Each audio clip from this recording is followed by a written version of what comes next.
conformado por 3 músculos, un grupo intermedio conformado por 5 músculos. Cuando hablamos de intermedio, es intermedio en profundidad. Luego que seccionamos este grupo intermedio, nos encontramos con un grupo profundo, que este es el que vamos a dividir en 2 grandes grupos, un grupo espinotransverso y un grupo transverso espinoso. Cada uno de ellos, a su vez, con sus subdivisiones. Aquí les muestro un esquema de lo que vamos a hablar hoy. Ahora vamos a ver el músculo dorsal ancho. Es el músculo más ancho del cuerpo y se localiza en el dorso del tronco, de ahí su nombre. Es relativamente delgado.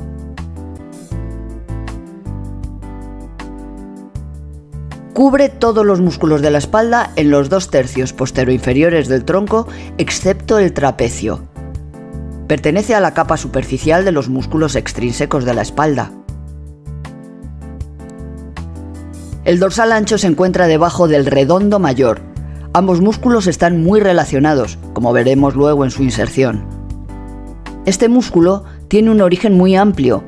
Se origina en las apófisis espinosas de las vértebras torácicas de la 7 a la 12. Son las fibras torácicas. También se origina en la fascia toracolumbar. Son las fibras lumbares. En el tercio posterior de la cresta ilíaca. Son las fibras ilíacas. En las costillas de la 9 a la 12, que son las fibras costales, y en muchos casos también se origina en el ángulo inferior de la escápula, dando lugar a las fibras escapulares. De esta forma, podemos diferenciar 4 porciones de este músculo que cumplen funciones distintas.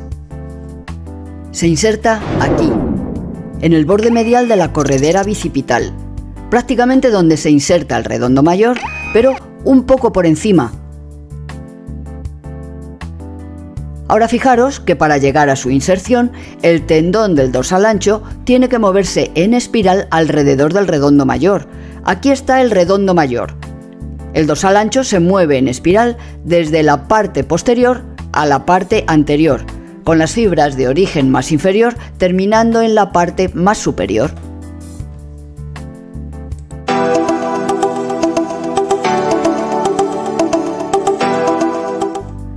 Su mecánica es bastante compleja, debido al gran número de articulaciones a las que afecta directamente. Cuando el brazo se encuentra libre para poder moverse en el espacio, el dorsal ancho puede producir aducción, rotación interna y extensión de la articulación glenohumeral. Cuando toma como punto fijo los brazos y tracciona de los 2 lados, puede elevar el tronco y las 4 últimas costillas. También veis que es muy similar a la tracción de polea al pecho. Así que os podéis imaginar que es un músculo muy activo en la escalada a la hora de trepar y por supuesto al hacer dominadas en la barra.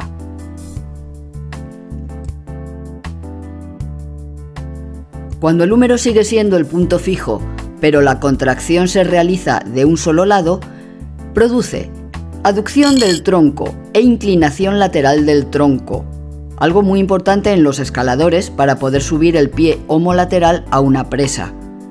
También se produce la mayoría de las veces una anteversión de la pelvis del lado opuesto. Aquí, en la postura de Superman, que es tumbado boca abajo con los brazos estirados hacia adelante y las piernas también estiradas. Pues bien, la inserción del dorsal ancho sobre la fascia toracolumbar proporciona estabilidad sobre la articulación sacroiliaca. Además, hiperextiende la columna vertebral a nivel lumbar y dorsal inferior. Y rota anteriormente la pelvis. Vaya, provoca una anteversión pélvica a nivel lumbar. Sobre la articulación escapulotorácica realiza retroversión, depresión y basculación hacia adentro. Esto es debido a que al contraerse genera torque en todas las articulaciones que se encuentran entre sus 2 inserciones, la fascia toracolumbar y el húmero. produciendo momentos de fuerza tanto a nivel de cintura escapular como en niveles intervertebrales de la columna vertebral. Por si alguien no lo sabe, un torque es la capacidad que tiene una fuerza de hacer girar un objeto. En cuanto a la inervación, está inervado por el nervio tóraco-dorsal. Este nervio proviene de los ramos anteriores de C6, C7 y C8. Desciende por el músculo subescapular y alcanza al músculo dorsal ancho.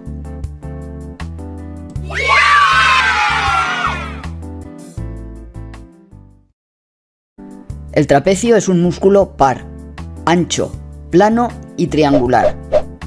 Cuando vemos los dos trapecios juntos, tienen forma de cuadrilátero irregular, y de ahí su nombre. Podemos distinguir tres porciones según la dirección que adoptan sus fibras. Se divide en una porción descendente, que son las fibras superiores, una porción transversa, que son las fibras medias, y una porción ascendente, que son las fibras inferiores del trapecio. La porción descendente, que son estas fibras superiores, se originan en la línea nucal superior, en la protuberancia occipital externa y en el ligamento nucal que se extiende desde la protuberancia occipital externa hasta la apófisis espinosa de la séptima vértebra cervical. Todas estas fibras se insertan en el tercio lateral y superior de la clavícula. El origen de la porción transversa, que son estas fibras medias, abarca desde la séptima vértebra cervical hasta la tercera vértebra torácica, en sus apófisis espinosas y en los ligamentos supraespinosos, y llega hasta el extremo acromial de la clavícula, el acromion y una parte de la espina escapular. Esta porción se caracteriza por estar formada por fibras paralelas perpendiculares al eje vertebral.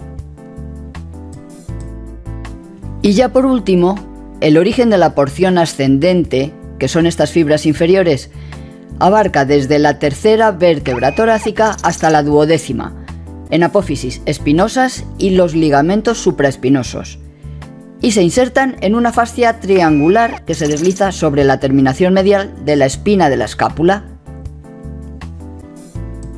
Vamos a ver de qué forma trabaja el trapecio. Si la columna cérvico-dorsal la mantenemos como punto fijo, entonces el conjunto de las fibras del trapecio tiene una acción aductora, llevando el omóplato hacia la línea media del dorso. Sería el gesto de juntar los hombros por detrás. Por ejemplo, cuando nadamos a braza o nos queremos mantener en el agua. Las fibras superiores elevan la escápula. Recordar que seguimos manteniendo la columna cérvico-dorsal como punto fijo. Un ejemplo sería cuando nos encogemos de hombros. También evita la caída del hombro cuando llevamos carga. Y las fibras inferiores descienden el omóplato. Este sería un ejemplo. Las fibras superiores e inferiores del trapecio trabajan juntas y en sinergia con el serrato anterior en la abducción del brazo. Durante la elevación del brazo van participando diferentes articulaciones progresivamente. Vamos a recordar que esta es la articulación glenohumeral, esta la escapulotorácica. Aquí tenemos la articulación acromioclavicular y esta de aquí es la esternocostoclavicular.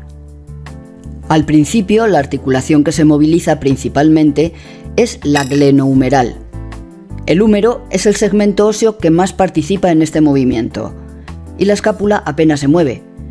Pero cuanto más se eleva el brazo, menos participa el húmero y más participa la escápula, con lo que más se mueven las articulaciones escapulotorácica, acromioclavicular y esternocostoclavicular.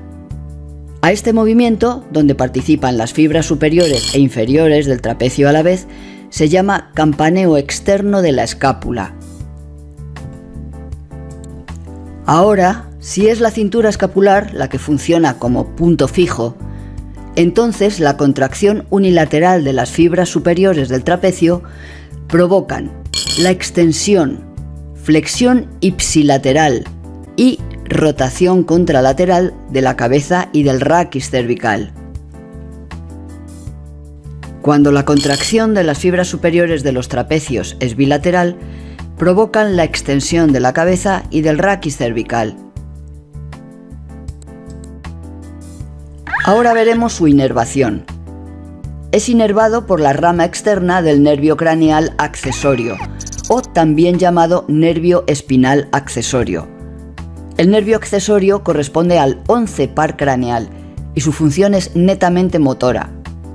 El trapecio también recibe inervación de los nervios cervicales C2, C3 y C4, que se unen con el nervio accesorio.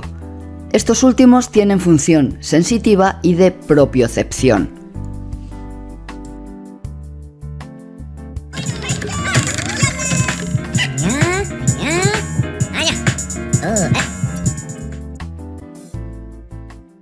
Esternocleidomastoideo. Es un músculo de gran extensión que se encuentra en la región anterolateral del cuello, debajo de la piel, ya que es superficial. Lo podéis agarrar fácilmente, es un referente anatómico, debido a que divide el cuello en triángulos. Este músculo une el cráneo con el esternón y la clavícula, a la vez que protege importantes paquetes neurovasculares y linfáticos para que no queden expuestos a daños. Se origina en dos cabezas. La cabeza esternal, que es la más medial y se fija en el manubrio esternal, y la porción clavicular, que se adhiere al cuarto medial de la superficie superior de la clavícula. Las dos cabezas musculares se fusionan en un solo vientre muscular que se dirige hacia arriba y lateralmente. Luego, ese único vientre se inserta en la apófisis mastoides del hueso temporal y a la porción anterior de la línea nucal superior. Muchas veces a este músculo se le llama esternocleido-occipito-mastoideo o con la abreviatura ECOM. Ya veis que su nombre está compuesto por el nombre de todos los sitios donde se inserta: esternón, clavícula, occipital y mastoides. Las dos cabezas están separadas por una depresión superficial triangular, la fosa supraclavicular menor. Ahora vamos a ver cómo trabaja. Cuando el punto fijo es el tórax, la contracción unilateral del músculo esternocleidomastoideo genera una rotación de la cabeza hacia el lado opuesto de su contracción, una inclinación lateral hacia el lado de su contracción y una extensión. Ahora desde atrás vamos a volver a ver los tres movimientos que genera la contracción del ECOM. Una rotación de la cabeza hacia el lado opuesto de su contracción, una inclinación lateral hacia el lado de su contracción y una extensión. Cuando la contracción es bilateral, se contraen simultáneamente los dos ECOM, se produce una extensión de la cabeza, acentuando la lordosis cervical.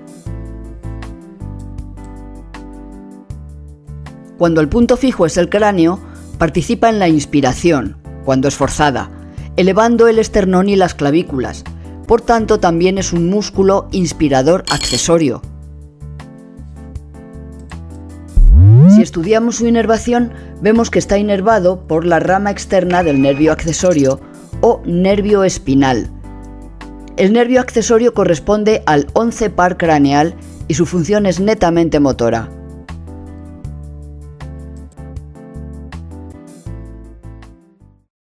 Hoy veremos la anatomía de la columna. La columna vertebral es la estructura ósea flexible y resistente que se extiende desde la base del cráneo hasta la pelvis. Se compone por las vértebras. En total tenemos 33 vértebras divididas en 5 regiones. La región cervical, compuesta por las primeras 7 vértebras, se ubica en la parte superior de la columna vertebral. Son el sostén principal del cráneo y permite la flexión, extensión, inclinación y rotación del cuello. La siguiente región, torácica o dorsal, consta de 12 vértebras. Da soporte estructural al pecho y protege los órganos internos con ayuda de las costillas. La región lumbar, compuesta por 5 vértebras, son las más grandes y resistentes, ya que cargan todo el peso de la columna. Y las últimas dos regiones, la región sacra y coxígea, se componen por 5 y 4